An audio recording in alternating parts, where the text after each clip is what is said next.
Hey all you backyard explorers, Mr. T here again on another beautiful day to be outside. Hope you're getting time to get out there and get healthy. Well, today I'm going to be out here exploring with you some incredible pieces of our natural history. Pretty much what you're seeing right over here as I'm walking by them. Stone walls. Now, today we're going to talk about why there's so many stone walls here in the Northeast, where they came from, who put them into the stone walls, and most importantly, just how important they are today. You see, these stone walls have been here for so many hundreds of years that the plants and the animals that are here in Connecticut and the Northeast now rely on these stone walls for survival. They become their own ecosystems and really added to the incredible biodiversity of this area. So we're going to take a closer look at some of these today. We're even going to learn how to do some stone wall building so that you can create some biodiversity, means more plants, more animals in your yard, because really that's what makes it healthier. The more the merrier is what we like to say. So come with me and let's have some fun.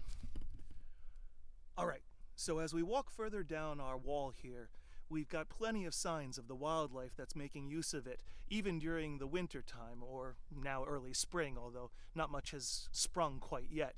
So we're going to take a look at some of the things that are on top of this wall, showing us that predators have been using it and prey animals have been using it, and how even in the middle of winter, or maybe even especially in the middle of winter, there's a full food chain going on here, or food web I should say. So let's take a little bit of a closer look now. So as we walk along the wall, we can see evidence of nutshells, acorn shells, of somebody that's been here up on the wall having a little munch, sitting up here, getting a nice high place to sit while they eat so that they can tell that there's predators coming or not coming, and make sure that they're able to scurry underneath and take cover if they have to. So right up here you can see all these shells. Now most likely the way that these are split open, I'm guessing squirrel. Although if you find some hickory nuts, which we probably will eventually, we're going to be able to see the way that mice eat those, and you can tell by the tooth marks in the nuts. Now if we come a little bit further down our wall over here, we're also going to see signs of the predators that are using this wall. And of course, what signs would we have except for, yep, you guessed it, poop. Or as we like to say, scat. Because too many of us giggle when we keep saying poop and again when we're teaching.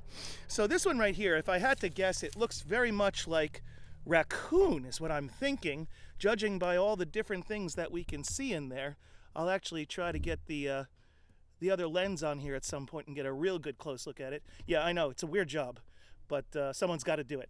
So if we move down here, we can see that further down the wall, here's some more, just down from that one. And you're able to see basically what this one's been eating. It looks like a lot of berries and things in there, but then also looks almost like there's scales of some sort. This is a neat little mystery. We'll have to figure this one out. Because further down here, there's some more. Now, a lot of animals will use their scat to mark their territory. Coyotes will often find the highest rock in an area, and they will put their scat on that rock as a warning to everyone else, saying, hey, this is my hunting ground, go find your own. Well, it looks like in this case somebody else is doing the same thing, because here's even more. Let me get out of the shadow there. And some more right here.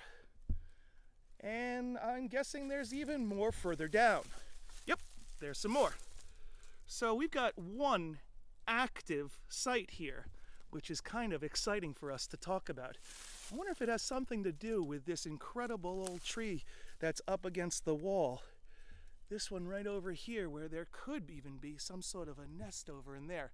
We'll do some more exploration in a second. All right, so we obviously have a very active wall here, as we've seen by the signs of the animals that are inhabiting it and are around and beneath it and over it and everywhere in the forest.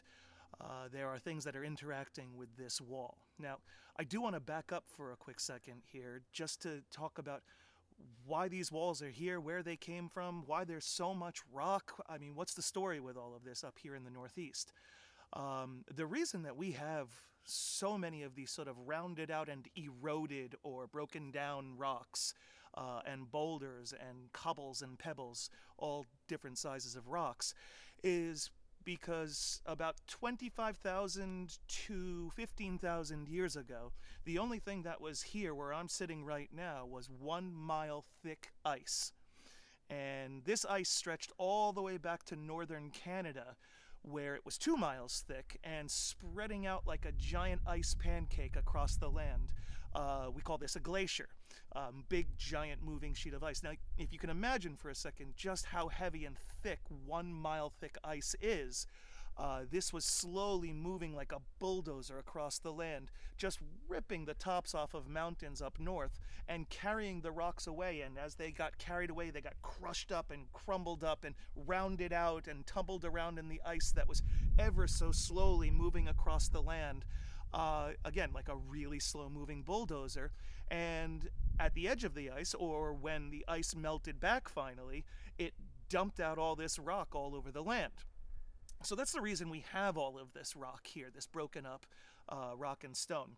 The reason that we have it in rock walls up here in the Northeast is that the first settlers a few hundred years ago that came over here, the colonists and the Europeans who came over on the ships, those people are the ones that came over here and needed to start farming to support themselves. And to have enough food for all the other people that kept coming over. So they started farming here the way that they knew how, which was to plow the ground and to plant crops and to harvest crops. And the thing is that when they started doing this, they had to deal with all this rock. This was not an easy thing for them. So at first, they just got everybody to try to help move rock out of the field and pile it up along the edges or through the middle. They would just make these long piles of rock. They were never really meant to be walls at all in the beginning. They were just the quickest way to get the rock out so that you could plant your fields and be able to survive the winter with actually having food. Not having to eat the leather of your shoes or something horrible such as that. Yeah, it happened. So what we're talking about now, though, is that these walls have been here for so many hundreds of years that the plants and the animals that are here, they've adapted to having these walls. You see, these walls are truly incredible things that allow animals to live under them, on them, in them during the winter. If you look at them, I mean, think about it this way. We've got this really diverse area here compared to just a forest. Well, I don't want to say just a forest. Forests are quite complex. But then you add a stone wall to them and think. The top of this stone wall is basically a dried out desert. They're almost never wet unless it's actually raining or snow is melting on them. So you've got this desert area on top. You've also got some height to the landscape now, which you saw our friend over there with all the scat was taking advantage of, and the nuts and the things like that. So now you've altered the way that they act and the way that they live, the animals that is. And then you've got the inside of this, where all these cracks and crevices and chambers, because these don't have cement. They're just beautifully stacked in on top of each other. And I'll do a little example of that later to show you how that works, so that they kind of are designed to fall in on themselves. So they stand here for so many hundreds of years.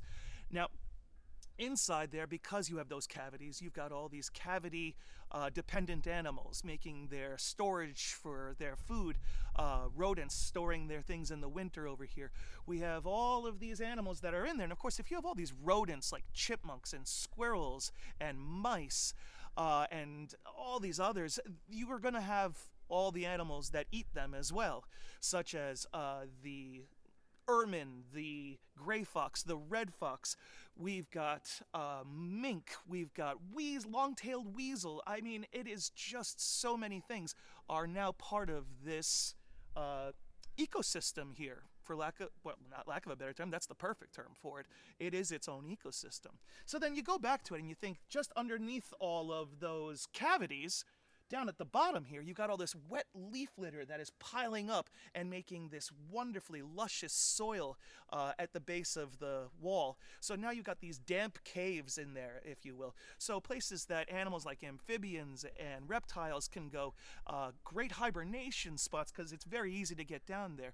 Now, the other thing about this is that you've got these walls that are big thermal masses. Now, what I mean by that is that they take the sun's heat and store the heat in the rock. If you ever touch one of these rocks when the sun's on them, as compared to the shade, like over here, it feels cold over here. You can go and do this on a rock outside, and it feels warm over here. These rocks are taking that heat and holding it, and it travels through the rocks right down into the soil, because these actually go pretty deep. The soil's built up around them. So they're deep down under there, and they're pumping heat. They're heat pumps. And they're also ventilators because of all the air that's coming up. So they make this terrific environment under the soil that doesn't freeze during the winter. So things can go on in there and be safe during some of the coldest months. So the fact is these are actually making rodent highways on top and in the middle, which make them predator highways as well, I guess we could say. But then underneath, when you're really under there, at the very bottom, they're also making these incredible insect highways. And I don't just mean like a little street like you're seeing here. We've got intersecting walls all over the Northeast. In fact, in New York and New England alone, there are 259,000 miles of stone walls. I mean, we're talking enough that we can go around the earth. I believe it's 15 times at least if we wrap them all the way around. Now think about how much work that took these poor people to make. And these rocks appear as if by magic. In fact, they called them devil's potatoes, the colonists did, because of the fact that they kept popping up out of the soil from the frost heaves in the winter. And every year they'd have to come out and move more rock and make more walls and more walls. And that's why we've got so many of them. There was a person who did a study on this, in fact, and they figured out that the amount of energy that it took to make all of the rock walls in the Northeast, that they could have built the pyramids of Egypt over 100 times. Now that's a feat. These are our pyramids up here. Now, other parts of the country, the glaciers didn't get further south than Long Island, pretty much, here in just below Connecticut. So you're not going to have the same kinds of rock walls or the same kinds of rocks, but there's definitely rocks everywhere you are. So take a look in your backyard and figure out, what are the rocks that I have, and how did they get here, and why are they here? If you're on the East Coast, you got a lot of old rock. If you're on the West Coast, maybe Hawaii, you've got brand new rock in Hawaii, because that's where the lava's coming out. That's baby Earth. So go out, explore what you have around you, and send us some pictures of what you got. We would love to see it.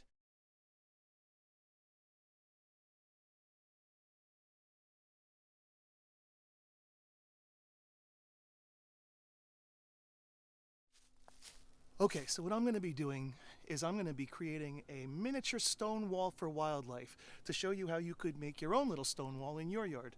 We just talked about all the biodiversity that comes from stone walls out in the forest. Well, provided you have rocks around where you live, you can create your own small stone wall in a weekend. And if you put it sort of by the edge of an area, like near where the woods are, you'll probably get some good activity in there and support some wildlife, especially things like native bumblebees, which we'll talk more about. They love the stone walls. All right, so the first thing we need to do is we're going to try to level this area a little bit over here. And to do that, well, I'm going to cheat. You can use shovels or what have you. I'm going to, for the sake of time, go a little bit faster.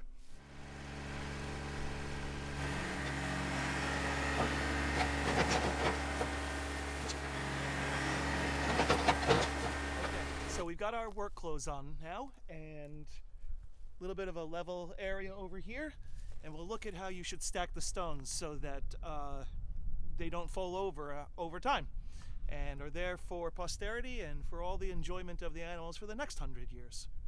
Let's go to work. Okay, so you're going to want your bigger rocks at the bottom. I know, sounds obvious, but don't always think about that. So you put your bigger ones along the bottom, and then you stack up on top of those. Now the idea here is that we're going to try to get it so that if the length of the wall is this way, kind of like you're seeing we're setting ourselves up for, you don't put long rocks with the length of the wall. You put them across the wall so that the thicker edge is on the outside and the thinner edge, if there is one, is inside.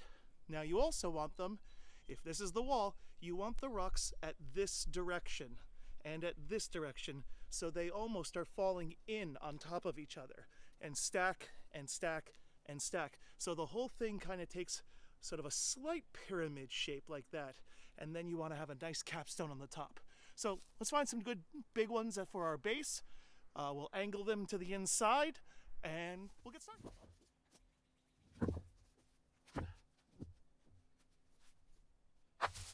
Thin part, thick part. Thin part to the inside, thick part on the outside. Like so. Oh, hey there, puppies. Those are the family dogs. That one's Patch. Scotty! Scotty, come here. What's this? Come here. We're making a wall. Say hi to everybody.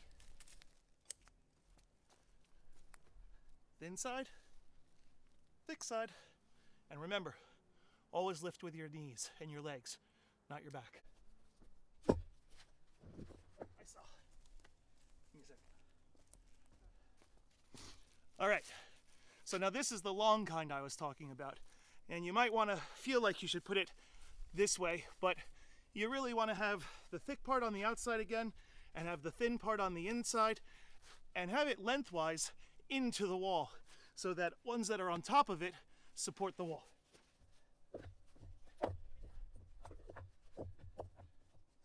It's kind of fun. Sometimes it's like a puzzle. All right. Somebody else is here to join us. Hi, outdoor explorers. It's Mrs. T. See how much help she is? It's awesome. Except that we're doing big rocks now. All right. I got a big one. Okay, Mrs. T is in. Here you go. That's more like it. All right. That actually was helpful. Have a good day. Bye, Mrs. T. So we do my planning. All right. So we're going to start on the other side now. We're going to put the thin part to the inside again.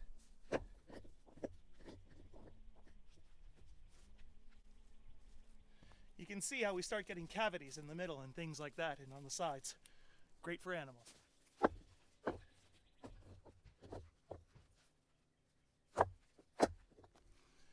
Now, one of the things you can do to build some stability in your wall is you find some of the smaller rocks and you fill in a little bit with them, just so you have a nice level surface to work with for your next bunch.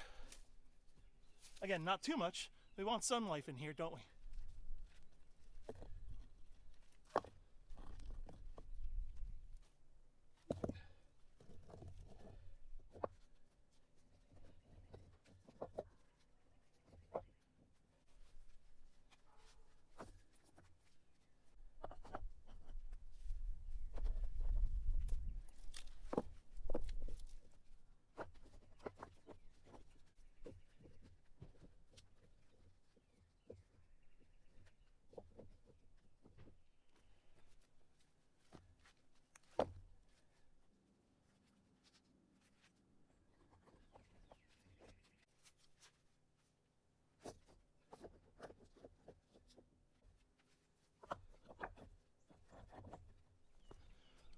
Okay, coming along nicely. A couple of feet high maybe, 18 inches. It's really all you need. But I'm saving the best for last. I happen to have a really nice, what we call a capstone, because it caps the wall, that I'm going to put on top of this, because, well, when the animals aren't using it necessarily, I'm going to want to sit on it, because what nicer way to spend a day than sitting and watching the nature go by. Let's go get that capstone. I'm going to cheat again, though.